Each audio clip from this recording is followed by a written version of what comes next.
Oi! Galera, ei, presta atenção. Ei, aula 41 para você, tá? 41. Beleza? Professora Tabita aqui, junto com o nosso querido Vitor Lobinho, Denis. Todo mundo aqui juntinho para trabalhar, para trazer o melhor para você. E as informações dessa que é a nossa aula de revisão de recuperação. Não fique triste, meu amor, se você não conseguiu aquele êxito na avaliação, tá bom? Agora é o momento de você se concentrar, regaçar as mangas, tá bom? E encarar a vida como ela tem que ser encarada, com alegria, otimismo e força, beleza? Vamos para o que interessa? Olha lá na tela. Então, nós vamos falar sobre as informações trazidas durante a unidade 2, aula 41.1, então, teorias de Lamarck, teorias de Charles Darwin. Nós vamos falar sobre os fósseis, né? Novamente, vamos falar sobre homologia, analogia e os órgãos vestigiais. Além disso, nós vamos estar tratando sobre a adaptação dos seres vivos, parte 1. Que mais, prof? É isso aí que a gente vai estar focando nessas aulas, tá bom? Então, na aula 20.1, que nós falamos sobre as teorias de Darwin, né? Que traz as informações sobre duas leis importantes, lei do uso e desuso, lei da transmissão dos caracteres adquiridos e alguns pontos negativos, algumas críticas, né, a essa teoria de Lamarck, ou lamarckismo, né? Vamos lá? Então, segundo essa teoria, tá? Segundo Lamarck, que criou essas duas, né, intitulou essas duas leis, devido ao esforço que um organismo, né, no caso aí uma girafa, tá, faça para se alimentar de folhas nas árvores que estão um pouco mais altas, né, em níveis mais elevados, o pescoço desse animal vai acabar acontecendo o quê? Se desenvolvendo a mais que os demais organismos. Olha aqui para mim rapidamente. Lamarck fez uma observação. Cada um de nós tem um ponto, tem um olhar, não é? Quando Lamarck fez essa observação de alguns grupos, de algumas populações de animais, ele viu que os animais não tinham tanta, ele não via a distinção, diferença. E aí ele criou essa teoria que quanto mais você desenvolvesse, mais utilizasse um determinado órgão, membro do corpo desse indivíduo, ele iria se desenvolver. E aí o exemplo clássico que nós temos aí é o do pescoço da girafa, que era curtinho e devido à vegetação agora, né, na parte que era alcançável não ser possível, ele teve que se esticar, esticou e até que isso se desenvolveu, ele ficou com esse pescoço grande. Essa característica, segundo Lamarck, ela vai ser passada. Ou seja, a lei das características adquiridas são repassadas. E a gente sabe que não é bem assim, tá? As características que são adquiridas enquanto no desenvolvimento de um indivíduo não dá para ser passada, a não ser as informações contidas nos genes, na estrutura genética, constituição genética desses indivíduos. Perfeito, galera? Bora lá, então? Uma questãozinha agora para ver se você realmente entendeu desse assunto. Olha lá.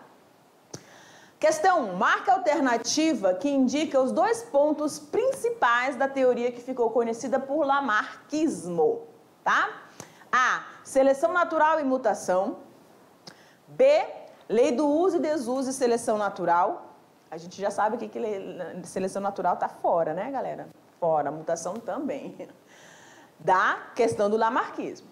Lei da herança dos caracteres adquiridos e lei do uso e desuso. E seleção natural e lei das caracteres, né, da herança dos caracteres adquiridos.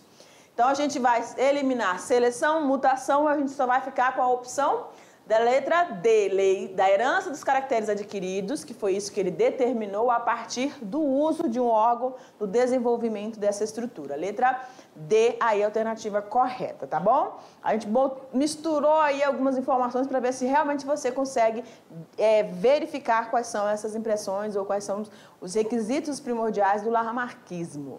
Quase não sai. Vamos embora. Na aula 21.1, nós falamos sobre as teorias de Darwin, certo? E aí a gente viu que existe já uma diferença muito grande aqui e até o surgimento do neodarwinismo. Então, segundo Darwin, ele foi quem intitulou essa questão, trouxe, né, essa compreensão da questão da seleção natural. Professor, e o que diz a seleção natural? Ela diz que os indivíduos, presta atenção, que tiverem características sejam favoráveis à sobrevivência de um organismo daquela população, essa característica será fixada e ela pode ser oriunda de um processo mutacional, um evento mutacional ou uma recombinação gênica. Perfeito? Então, esses são os elementos que vão fazer com que surja uma característica nova num grupo da população e que seja selecionada, tá? O neodarwinismo é aquela compreensão em que você já consegue assimilar tanto a questão da seleção quanto a inserção das informações das características genéticas, que Charles Darwin, na época, não tinha. Mas o neodarwinismo já traz essa compreensão dos genes, dos alelos, tá? Para a gente chegar lá no pai da genética. Lembra o Gregor Mendel? Perfeito. Vamos embora? Olha lá no quadro. Então, Darwin percebeu que características favoráveis ao ambiente tornam-se mais comuns em gerações sucessivas de uma população de organismos que se reproduzem, ao mesmo tempo em que as características desfavoráveis hereditárias tornam-se menos comuns. Então, aqui ele conseguia, Charles Darwin conseguia perceber essas diferenças. Existiam dentro daquelas populações indivíduos com pescoço curto, médio e algum mais avantajado. Quem teve, tá? Quem conseguiu êxito em relação à alimentação e, consequentemente, ficou mais forte, conseguiu se reproduzir, foram as de pescoço longo. Então, essas que foram selecionadas pela seleção natural. Tá bom? Não é nada de desenvolvimento, não. Beleza? Como o Lamarck acreditava. Vamos seguindo? Olha lá. Aqui nessa imagem a gente tem aquele desenho claro, né? Para comparar essas duas teorias, lamarquista e darwinista. Então você tem aí girafas de pescoço curtinho, passando pelo processo descrito por Lamarck, que é da lei do uso e desuso, desenvolvimento desse órgão, tá? E na imagem do lado, que é a compreensão de Darwin, que existia esses indivíduos de tamanhos de pescoço diferentes. E aquele que se sobressaiu não era o mais forte, é aquele mais adaptado, que tinha o pescoço mais longo, conseguia se alimentar das copas, das folhinhas que estavam nas copas das árvores. Perfeito? E essa característica selecionada vai ser repassado reprodutivamente para os descendentes. Perfeito, galera? Vamos mais uma questãozinha aqui, ó. De acordo com a teoria da seleção natural, podemos afirmar que A. Os organismos mais fortes sobrevivem? Não são os mais fortes. B. Somente o melhor predador sobrevive? Também não, meu amor. Ele pode também se dar mal alguma hora, né? C. Os organismos mais aptos sobrevivem e se reproduzem. Fica pensando aí nessa. D. Os organismos mais aptos morrem e os mais fortes sobrevivem. Oxe, se é o mais apto e morre, acabou, né? Letra E. Os organismos que apresentam melhores técnicas de luta. Não. Letra C é a correta. Os mais aptos, os mais bem adaptados vão conseguir sobreviver e, consequentemente, deixar os seus descendentes, tá bom? Seguindo, nós falamos na aula 22.1 sobre os fósseis, processos de fossilização e os fósseis no Brasil. Dentre esses processos de fossilização, nós falamos sobre processos de mineralização, mumificação, processos de formação, né, onde você tem as impressões internas e internas das molduras, né, e as marcas fósseis, tá bom? Que são processos distintos em sedimentos distintos para que a gente consiga ter esses registros. E o que são os fósseis mesmo? São essas marcas, são essas impressões, pegadas, fezes, o corpo de um animal todo, como acontece no processo de mumificação, onde você consegue, através da resina, né, de uma substância da árvore, ela começa a entrar num processo de concentração que faz com que aquele organismo fique aprisionado, inteiro, intacto, belíssimo, né? E a gente falou também sobre os fósseis no Brasil, a gente viu até as ocas, né? Lugares onde preguiças gigantes enormes viviam aqui no Brasil, e inclusive aqui no nosso estado de Rondônia foi encontrado, foi feito esse registro. Em vários outros lugares do nosso Brasil, a gente tem tanto arcada dentária, crânio, tá? Fêmur, várias estruturas ósseas que nos permite construir toda essa compreensão paleontológica. Eita, paleontológica, né? Para que a gente consiga entender direitinho onde esses organismos estavam e como era o ambiente há alguns anos atrás, aqui mesmo na nossa Amazônia. Vamos seguindo? Olha lá. Então, os fósseis são restos ou vestígios preservados de animais, plantas ou outros seres vivos em rochas com moldes do corpo ou partes desses, né? Rastros, as pegadas. Aqui a gente tem um animal que a gente consegue ver todos os detalhes. Então, esse fóssil aqui é muito top, tá? Porque a gente consegue ver bem as patas, né? Um animal que tem essa estrutura de locomoção, tem uma espinha dorsal ali, a coluna, tem uma grande mandíbula, tá? A gente pode dizer aí que se não é um jacaré, é um parente dele, né? Vamos seguindo? Olha lá. Uma questãozinha a mais para você. Então, a gente está pedindo aqui nessa situação os tipos de fossilização que nós temos. A gente comentou rapidamente, então a gente tem ali, ó. Essas são as formas de processos para a formação de um fóssil, que a gente chama de fossilização. Então, você vai ter a moldura, que a gente chama de modelagem, onde você tem tanto a parte externa do corpo desse animal, depende da forma como ele foi compactado, depositado esses sedimentos sobre esse animal quando ele morreu. Nós temos o processo de mumificação, que a gente tem ali as resinas das árvores vegetais, que aprisionam esses organismos inteiros.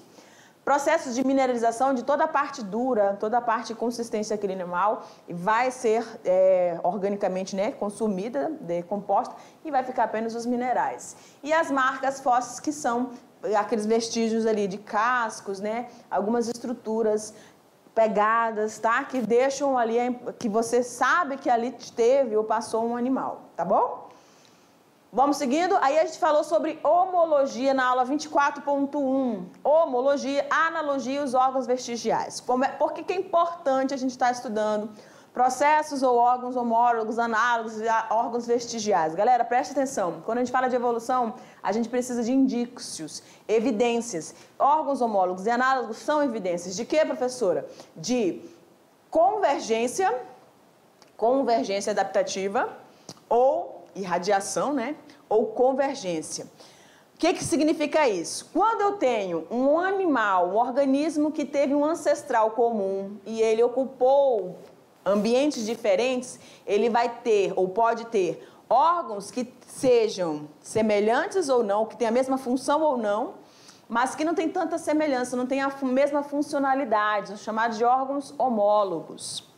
Quando a gente tem organismos que são separados, distantes, né, evolutivamente, mas eles caminham para uma mesma direção com um funilzinho, ou seja, eles convergiram. Então, eles vão ter órgãos similares, semelhantes, tá? E com funções também semelhantes. Então, são órgãos análogos. Os homólogos são aqueles que têm o mesmo ancestral e que embriologicamente são iguais, a mesma origem. Já os análogos não têm a mesma origem embriológica, tá? E passa pelo processo de convergência adaptativa. Perfeito? Olha lá no quadro. Por homologia, entende-se semelhança entre estruturas de diferentes organismos, devida unicamente a uma mesma origem embriológica, tá? Então, a musculatura do braço do homem e da pata dos animais tem essa consistência, tem essa origem embriológica, apesar de não exercerem praticamente a mesma função, porque os homens não usam os braços para poder se locomover, né? Mas tem a mesma origem. E aí, os órgãos análogos refere à semelhança morfológica entre as estruturas em função da adaptação à execução de uma mesma função, ou seja, a convergência aqui adaptativa, tá bom? Na estrutura das asas, são bem diferentes, tá? Embriologicamente falando, mas evolutivamente tem a mesma função, o voo, tá? Às vezes, os organismos têm estruturas que não servem a nenhuma função aparente, mas são homólogas às estruturas úteis em outros organismos em algum período da história evolutiva deles. Essas estruturas reduzidas ou não funcionais, que aparecem ser sobras evolutivas, são chamadas de estruturas vestigiais. Quais são essas estruturas vestigiais? O nosso apêndice é um exemplo dele, tá? Onde você vai ter a presença dessa estrutura que não serve, assim, né? Não tem aquela função específica. Alguns consideram aí como questão dos auxiliam no processo do sistema imunitário, tá bom? Mas existem algumas situações aí. Vamos lá para uma questão. Eita, olha lá. O que é a analogia e o exemplo? Então, analogia são as semelhanças morfológicas entre essas estruturas em função de uma adaptação à execução da mesma. E aí a gente tem a asa do insetinho e da ave, a gente vê anatomicamente que não são iguais, tá? Uma tem estrutura óssea, a outra tem revestimento de quitina, tem nervuras, né? E não tem nada a ver, tá? Mas eles convergiram para estar no mesmo ambiente, então vão ter funções semelhantes nas suas estruturas aí, nos seus órgãos, no caso, a asa. Vamos seguindo? Questão 29, aula 29. Falamos sobre a adaptação dos seres vivos, parte 1. Adaptação, camuflagem e mimetismo. Também são processos evolutivos importantíssimos para que esses organismos se tornem mais aptos ao ambiente onde eles estão inseridos. Então, olha lá, a adaptação é resultado do processo de seleção natural e pode ser entendida como a capacidade que um ser vivo tem de sobreviver e se reproduzir no ambiente em que viver. Olha lá. Aí a gente falou de camuflagem, onde o animal tem a vantagem de se confundir com o meio. Lembra que quando a gente falou de camuflagem, a gente tem a homotipia, tá? E a homocromia, ou eles podem ter a cor parecida com o ambiente, ou podem ter uma estrutura, né? Formando um objeto que está inserido no ambiente. No caso aqui, a folha, né? Então, a semelhança com uma folha faz com que o bicho folha geralmente passe sem ser percebido, tá? O mimetismo é um fator de adaptação evolutiva de algumas espécies, onde duas espécies diferentes compartilham a mesma característica física, que é reconhecida por outros animais. Uma espécie mimética, ou até mesmo duas, podem levar vantagem. E quando a gente falou do mimetismo, a gente falou sobre o batesiano, o pecamiano e o mulleriano, tá? O batesiano é aquele que um organismo vai se assemelhar ao outro, imitando a coloração desse organismo, por quê? Ou imitando a estrutura mesmo física desse outro animal, para adquirir uma vantagem de fugir dos seus predadores, tá bom? Porque um é peçonhento, tem ferrão, alguma coisa, e o outro não, só é mímico mesmo, tá bom? Mas ele vai ter vantagens. Isso no batesiano. No mulleriano, os dois podem causar uma impressão, fazer uma reação adversa no organismo que está se alimentando ou tentando predar esses organismos. E no pecamiano, você vai ter um indivíduo bem similar ao outro indivíduo, que ele vai conseguir entrar naquela população sem ser percebido, e aí com isso ele vai conseguir capturar suas presas e se alimentar de forma mais rápida, tá bom? Então, mulleriano, batesiano e pecamiano são as três formas de mimetismo. Joga lá na tela. Olha lá. Questão 5. O processo de adaptação de um ser vivo é ocasionado por mutações. E ele sofre a seleção natural da nova característica, pois a mesma favorece a sobrevivência e a reprodução. Perfeito, né? Então, galera, essa foi a nossa revisão, para que você consiga fazer, gente, do fundo do coração, né? Logicamente, e a gente deseja que você consiga fazer uma excelente prova, tá bom? Um beijo no seu coração, força! Vamos lá! Tchau, tchau!